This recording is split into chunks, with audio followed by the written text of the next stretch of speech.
Hello student, welcome to our channel CS engineering Gyan. Class 11th के tutorial में last हमने देखा था आपका function, difference between argument and parameter. ये केवल 11th के लिए ही नहीं है, आप अगर पाइथन की तैयारी करें किसी भी फील्ड में के लिए तो वो सभी के लिए आपके सेम ही आपका है। तो function, argument and it's type आज हम लोग देखने वाले हैं। अभी हम लोग थोड़ा सा इसका थ्योरी देख लेते हैं, इसके बाद इसके जितने भी टाइप आपके हैं वो सारे हम लोग प्रोग्राम के थ्रू भी आपके देखेंगे। ये थोड़ा सा लंबी आपकी वीडियो होगी, बट इसमें हम लोग एक ही वीडियो में सारे पैरामीटर या आर्ग्यूमेंट जो भी हैं आपके वो डिफाइन हो जाएंगे।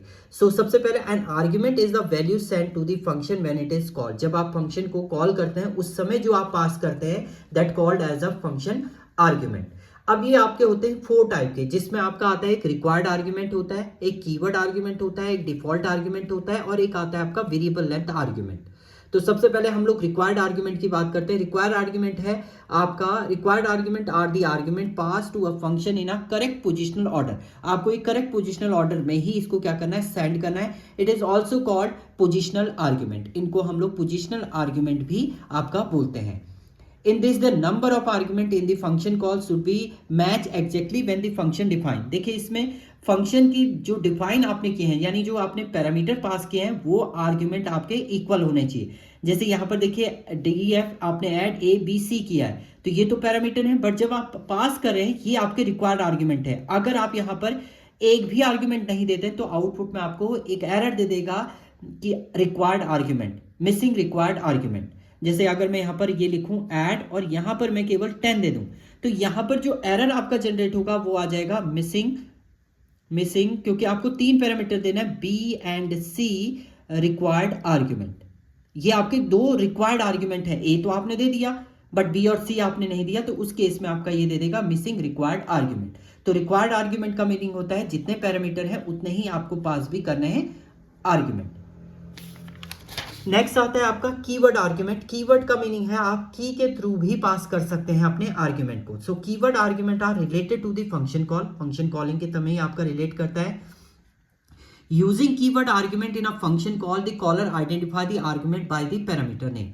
पैरामीटर नेम के अकॉर्डिंग आप उसको डिफाइन करेंगे। It allow to skip argument or place them out of the order. अब देखिए इससे पहले जब आप पढ़ रहे थे, मान लीजिए यहाँ पर आपने DEF student information, name, roll number और कोर्स आपने लिखा है। अगर मैं इसे कॉल करूं, मैंने लिखा है यहां पर स्टूडेंट इन्फो, हम यहां पर कॉल करें तो मुझे पहले नेम लिखना पड़ेगा। मैंने लिखा यहां पर कैलाश, देन रोल नंबर लिखा 24 एंड देन हमने कोर्स यहां पर लिखा आपका IT। तो जब आपने क्या किया, ये सीक्वेंशियल ऑर्डर, यानी कैलाश किसके अंदर चला जाएगा, नेम के अंदर, 24 चला जाएगा रोल नंबर के अंदर, IT चला जाएगा आपका कोर्स के अंदर। और अगर आप इसके आगे पीछे करते हैं, यानी 24 पहले लिखा आपने, फिर कैलाश लिख दिया आपने, फिर IT, तो ये 24 रो नेम के अंदर ही जाएगा। अब आप चाहते हैं कि मैं, जैसे मैंने 24 कैलाश और ये लिखा, ये भी आपका एक्सेप्ट हो, तो उस केस में आप क्या करेंगे, इसमें कीवर्ड, देखिए रोल नंबर आपने कीवर्ड दिया और उसकी वैल्यू दे दी 30। अब रोल नंबर फर्स्ट सीक्वेंस में हो, लास्ट सीक्वेंस पे हो, आपका कहीं भी होगा तो वो पर्टिकुलर रोल नंबर में ही वैल्यू स्टोर करेगा। ऐसे ही आपने कीवर्ड लिया कोर्स की value they the UG and name keyword लिया और इसकी वैल्यू दे दी कमल। तो जब आप इसको एग्जीक्यूट करेंगे, कॉलिंग टाइम पर आपने वैल्यू दी तो नेम की वैल्यू नेम में ही स्टोर होगी, क्योंकि आपने नेम यहाँ पर कीवर्ड से डिफाइन किया है कि कमल जो है वो नेम की वैल्यू है। देन जब आप प्रिंट करेंगे स्टूडेंट नेम तो नेम आपका कमल आएगा, रोल नंबर आप एंटर करेंगे तो आपका 30 ही आएगा और कोर्स आप करेंगे तो UG ही आपका आएगा। तो ये आपका कीवर्ड आर्ग्यूमेंट होता है, यानी कीवर्ड के थ्रू आप डिफाइन करेंगे। नेक्स्ट आता है आपका डिफॉल्ट आर्ग्यूमेंट। डिफॉल्ट आर्ग्यूमेंट क्या होते हैं कि आप जिस समय पैरामीटर आपने बनाया उस समय एक डिफॉल्ट वैल्यू दे दी, अगर आप पासिंग टाइम पे वैल्यू नहीं भी पास करते हैं तो ये डिफॉल्ट वैल्यू को आपका कंसीडर करता है। सो default argument is an argument that assume a default value if a value is not provided in the function call। जब आप फंक्शन कॉल करते समय आप नहीं प्रोवाइड करते वैल्यू तो वो डिफॉल्ट वैल्यू को कंसीडर कर लेता है। Default value in argument is pass by using the assignment operator. Assignment equal to operator के थ्रू आप डिफाइन करेंगे इसको। And user can specify default value for 1 और मोर आर्ग्यूमेंट। एक से ज्यादा वैल्यू को वो डिफॉल्ट ले सकता है। देखिए आपने यहाँ DEF एक डिस्प्ले फंक्शन लिया है, नेम आपने नॉर्मल पैरामीटर लिया है, बट यहां पर अब कोर्स को आपने एक डिफॉल्ट वैल्यू दे दी है BTech। यानी अगर आप जब कॉल करेंगे फंक्शन को, कोर्स की वैल्यू नहीं देते हैं तो ये डिफॉल्ट वैल्यू को कंसीडर आपका करेगा। तो आपने यहां पर प्रिंट कर दिया नेम, प्रिंट कर दिया कोर्स। अब देखिए यहां पर हमने कॉल किया, डिस्प्ले को कॉल किया है, कोर्स की वैल्यू आपने दे दी BCA। और नेम आपने दे दिया है कमल, तो आपने कीवर्ड के थ्रू दिया है, तो कोर्स अभी तो यही लेगा, BCA लेगा और नेम की वैल्यू कमल ले लेगा। यहाँ पर देखिए डिस्प्ले में आपने केवल कमल दिया है, तो यानी कमल किसके अंदर चला है, नेम के अंदर। कोर्स की वैल्यू आपने नहीं दी है तो ये एरर नहीं देगा, जबकि अगर आप रिक्वायर्ड आर्ग्यूमेंट की बात करते तो उस केस में एरर दे देता है। यहाँ पर आपकी डिफॉल्ट वैल्यू को ले लेगा, यानी कमल आपका नेम ले लेगा और कोर्स क्या ले लेगा इसमें, बीटेक। सेम आपने डिस्प्ले में नेम इक्वल टू अमन, अमन दे दिया है तो नेम तो आपका अमन हो जाएगा, बट कोर्स की वैल्यू आपने नहीं दी तो कोर्स की कौन सी वैल्यू लेगा, ये डिफॉल्ट वैल्यू आपकी कंसीडर करेगा एज अ बीटेक। तो ये आपका होता है डिफॉल्ट आर्ग्यूमेंट। अभी प्रॉपर हम लोग इसको कोड में देखेंगे तो आपको क्लियरली समझ में आ जाएगा कि आपका वर्क ये कर रहा है। इसके बाद आता है variable length argument. Variable length का मतलब है आप इसमें जीरो वैल्यू भी दे सकते हैं, मल्टीपल वैल्यू भी दे सकते हैं, बट वेरिएबल लेंथ को हमेशा प्रिंट करने के लिए आप लूपिंग का यूज करेंगे। तो सम केसेस वी है need to process a function for more argument then specific while defining a function this argument. आपको कभी ऐसे जरूरत पड़ जाती है कि ऐसा आर्ग्यूमेंट आपको चाहिए, वो कभी आपका जीरो हो, कभी वन हो, कभी टू हो, तो उस केस में आप यूज करेंगे वेरिएबल लेंथ आर्ग्यूमेंट। और वेरिएबल लेंथ को डिफाइन करने के लिए आप स्टार सिंबल का यूज करेंगे, जिसे हम लोग बोलते हैं एस्टेरिस्क। इस place before the variable name, variable name से पहले आप एस्टेरिस्क लिखेंगे। Hold the value of non keyword variable argument, these tuple remain empty if no additional argument are specified. Initially अगर आप नहीं देते हैं तो ये जीरो कंसीडर कर लेता है, एम्प्टी लेता है। जैसे देखिए DEF स्टूडेंट आपने दिया, नेम ये तो आपका रिक्वायर्ड आर्ग्यूमेंट है, और ये आपका क्या है, वेरिएबल है, इससे पहले आपने स्टार लगाया है, तो इसको आप जीरो भी दे सकते हैं, वन भी, टू भी, थ्री भी, कुछ भी। देन प्रिंट आपने किया, नेम को तो प्रिंट कर दिया, बट जब आप वेरिएबल लेंथ को प्रिंट करते हैं तो आप लूप, फॉर लूप आपने SUB एक वेरिएबल लिया, इन सब्जेक्ट ले लिया और इसको प्रिंट कर दिया। नाउ अब जब कॉल किया आपने स्टूडेंट कमल को कॉल किया, देखिए कमल आपने लिया है तो नेम की वैल्यू तो कमल हो गई, तो आपका प्रिंट हो जाएगा स्टूडेंट नेम कमल, कमल हो जाएगा। सब्जेक्ट आपने कुछ नहीं दिया, कंसीडर करेगा। नाउ दूसरे में आपने करण दिया है, इसमें मैथ एंड साइंस दे दिया, तो नेम तो आपका करण हो जाएगा, मैथ और साइन आपके सब्जेक्ट कंसीडर हो जाएंगे। सिमिलरली आपने थर्ड में राम दिया है, नेम की वैल्यू तो राम हो जाएगी, और ये तीनों वैल्यू आपकी कंसीडर किसके अंदर, सब्जेक्ट के अंदर। स्टूडेंट सब्जेक्ट एक बार आपका आ जाएगा साइंस, एक बार इंग्लिश, और एक बार आपका कंप्यूटर, ये कंसीडर आपका करेगा। तो ये आपका होता है वेरिएबल लेंथ आर्ग्यूमेंट। तो ये थे आपके डिफरेंट टाइप के आर्ग्यूमेंट इन पाइथन। इसे हम प्रॉपर तरीके से प्रोग्राम आपका देखते हैं सिस्टम पे। चलिए सिस्टम पे चलते हैं। ओके चलिए अब हम इसका कोड देखते हैं। तो सबसे पहले आप जिस भी ऐप पे डिज़ाइन कर रहे हैं कोड, उसे ओपन कर लीजिए। हम लोग IDLE पे कर रहे हैं तो मैंने IDLE को ओपन कर दिया है। देन इस पे एक फाइल आप क्रिएट कर लीजिए और इस फाइल को आप क्या कर दीजिए, सेव कर दीजिए, फाइल सेव एज। तो प्रोग्राम जो है वो है हमारा फंक्शन आर्ग्यूमेंट एंड टाइप्स जो होंगे इसके। सो डॉक्यूमेंट में जाके फोल्डर जो है आपका, उसमें चले जाते हैं हम लोग, एंड यहाँ पर ले लेते हैं हम argument type, argument type dot P Y.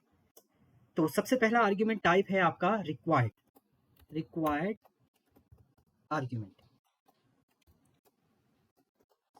Required argument में देखिए सबसे पहले आपने कोई फंक्शन बनाया है DEF, आपने एक फंक्शन बनाया पर ऐड, इसके अंदर आपने दो पैरामीटर पास, तीन पैरामीटर पास किए, A, B, C, तीन पैरामीटर आपने पास किए, और यहाँ पर आपने क्या किया, D इक्वल टू कर दिया A plus B plus C आपने किया, और इसके बाद आपने प्रिंट कर दिया, यहाँ पर D की वैल्यू को आपने प्रिंट कर दिया। सो मैसेज में लिख देते हैं D equal to, and then comma करके आपने D को यहाँ पर प्रिंट कर दिया। नाउ अब आप कॉल कर रहे हैं यहाँ से ऐड को, अगर आप कॉल करेंगे, देखिए अगर आप आर्ग्यूमेंट पास नहीं करते हैं, आप आर्ग्यूमेंट कॉलिंग टाइम पर आर्ग्यूमेंट पास करने हैं, अगर नहीं पास करते हैं, आप सेव करके रन करेंगे, तो यहाँ पर देखिए missing three required positional argument, मतलब आपके पास तीन पोजिशनल आर्ग्यूमेंट जो आपके रिक्वायर्ड थे वो आपके मिसिंग है। A, B एंड C ये तीनों वैल्यू आपको पास करनी यहाँ पर मैंडेटरी है, तो आपने यहाँ पर 10 किया, 20 एंड 30 आपने दे दिया। देन अब आप सेव करके रन करेंगे तो आपका ये कंप्लीट जो है वो स्टेज में रिटर्न कर दिया है। नाउ दूसरे केस में आप ऐड करें यहाँ पर, अब आप यहाँ पर वही वैल्यू डालते हैं, आपने 20 का 10 दिया, तो इस केस में भी ये आपको क्या दे देगा, missing one required positional argument. तो यहाँ पर एक पोजिशनल आर्ग्यूमेंट आपका क्या है, मिसिंग है। तो रिक्वायर्ड आर्ग्यूमेंट है, अब जब आपने फंक्शन बनाया हो तो इसमें मैंडेटरी है तीनों आर्ग्यूमेंट आपको क्या करने पड़ेंगे, पास करने पड़ेंगे। नेक्स्ट दूसरा केस है आपका, सेकेंड आर्ग्यूमेंट टाइप है आपका keyword argument, arguments. Keyword argument में हम लोग यहाँ पर एक DEF हम लोग यहाँ पर बना लेते हैं, एक स्टूडेंट नाम का एक फंक्शन क्रिएट कर लेते हैं, जिसके अंदर हम दे देते हैं name and roll number, and एक ले लेते हैं हम लोग कोर्स। देन प्रिंट कर दीजिए आप यहाँ पर स्टूडेंट नेम नेम आपने किया और नेम को आप यहाँ पर क्या कर रहे हैं, प्रिंट कर रहे हैं। दूसरी वैल्यू आपने प्रिंट की, यहाँ पर प्रिंट किया आपने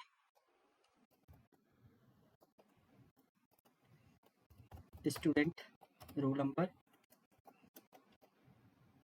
आपने किया और यहाँ पर आपने रोल नंबर को प्रिंट कर दिया।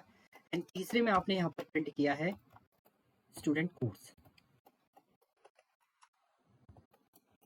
कोर्स एंड कोर्स पे आपने क्या कर दिया, यहाँ पर कोर्स को प्रिंट कर दिया। नाउ अब देखिए कीवर्ड आर्ग्यूमेंट, अगर आप क्या करते हैं, इस स्टूडेंट को कॉल करें और आप डायरेक्ट वैल्यू दे रहे हैं, जैसे मैंने यहाँ पर दे दिया, नेम की वैल्यू दे दी कमल, आपका रोल नंबर 34 हमने सीक्वेंशियल ऑर्डर में दे दिया, तो यहाँ पर हमने दे दिया क्या है आपका IT।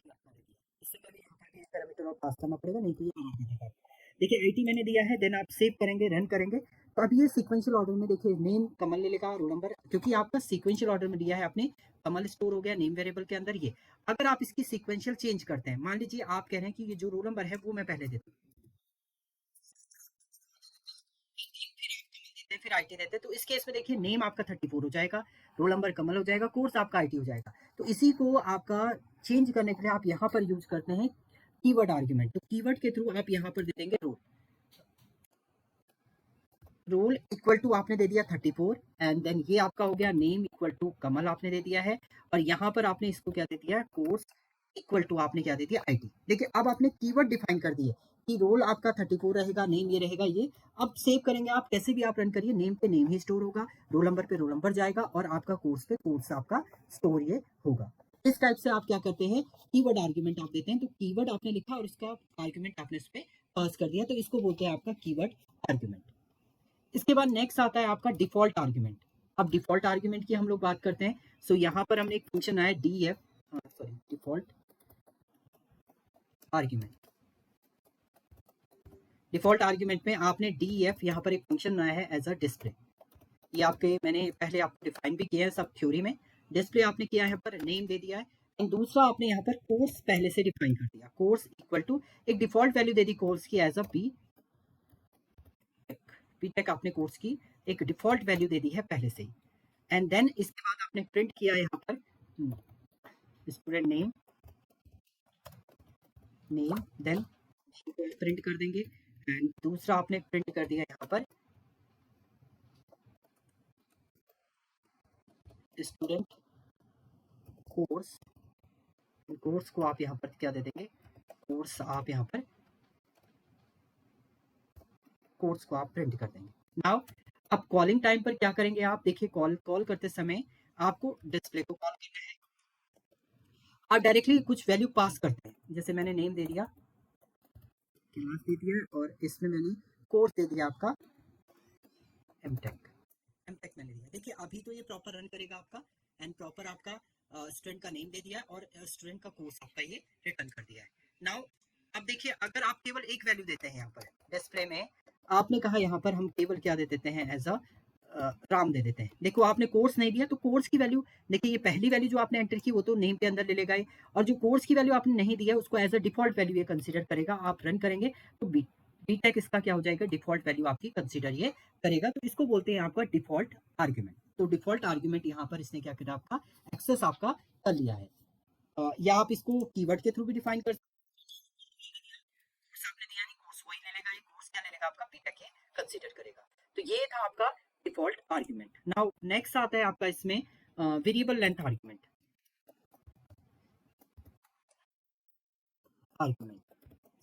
वेरिएबल लेंथ आर्ग्यूमेंट में क्या होता है, आपकी वैल्यू जो है वो वेरी करेगी, कभी आपकी 0 वैल्यू होगी, कभी 1 होगी, कभी 2 होगी। तो यहाँ पर हम लोग df एक फंक्शन बना रहे हैं स्टूडेंट 1 नेम का, स्टूडेंट पहले बना चुके हैं, स्टूडेंट 1 बनाते हैं यहाँ पर नेम। एंड देखिए दूसरा, जब आप वेरिएबल लेंथ आर्ग्यूमेंट की बात करते हैं तो स्टार से आप उसे डिफाइन करते हैं, और यहाँ पर आप क्या ले लेंगे, सब्जेक्ट ले लेंगे। नाउ अब आप यहाँ पर प्रिंट करिए यहाँ पर student name student name comma name को आप प्रिंट कर देंगे। एंड देन अब देखिए जो वेरिएबल लेंथ आर्ग्यूमेंट को आपको प्रिंट करना है, तो फॉर लूप के थ्रू आप इसे प्रिंट करेंगे। तो सब्जेक्ट SUV आपने एक वेरिएबल लिया है जिसमें सब्जेक्ट से आप उसे प्रिंट कर रहे हैं, और प्रिंट कर देंगे यहाँ पर क्या, आप स्टूडेंट सब्जेक्ट सब्जेक्ट कॉमा क्या आ जाएगा आपका यहाँ पर SUP आपका ये रिटर्न करेगा। अब देखिए कॉलिंग टाइम पर स्टूडेंट 1 को आप कॉल करें, एक तो आपका रिक्वायर्ड आर्गुमेंट है, यानी नेम तो आपको देना जरूरी है। अगर आप नेम नहीं देंगे तो ये एरर दे देगा। तो मैंने एक ही वैल्यू दी यहाँ पर, तो भी ये कंसीडर करेगा, लेकिन अभी आपका आ चुका है। इसके अलावा आप दूसरे में स्टूडेंट 1 को कॉल करें, एंड देन यहाँ पर आपने पहली वैल्यू दी है राजीव आपने दिया, इसके बाद आपने 45 को दे दिया, 48 भी दे दिया, 59 ये भी दे दिए, मल्टीपल वैल्यू आपने दी है, तो ये सारे आपके किस में आ जाएंगे एज अ ओके। सब्जेक्ट की बात करें तो सब्जेक्ट हम लोग ले लेते हैं, ये मार्क्स दे दिए मैंने। सो मैंने यहाँ पर ले लिया है, एक आपका ले लिया है मैथ ले लिया है, एक आपका यहाँ पर हमने ले लिया है क्या साइंस सेव करेंगे। आप देखिए मल्टीपल वैल्यू आपने लिए, ये सारी वैल्यू आपकी किसके अंदर आएंगी, सब्जेक्ट के अंदर आपकी कंसीडर करेगा। तो ये होता है आपका वेरिएबल लेंथ आर्गुमेंट। तो ये आपके थे required argument, keyword argument, default and variable length argument. Thank you student.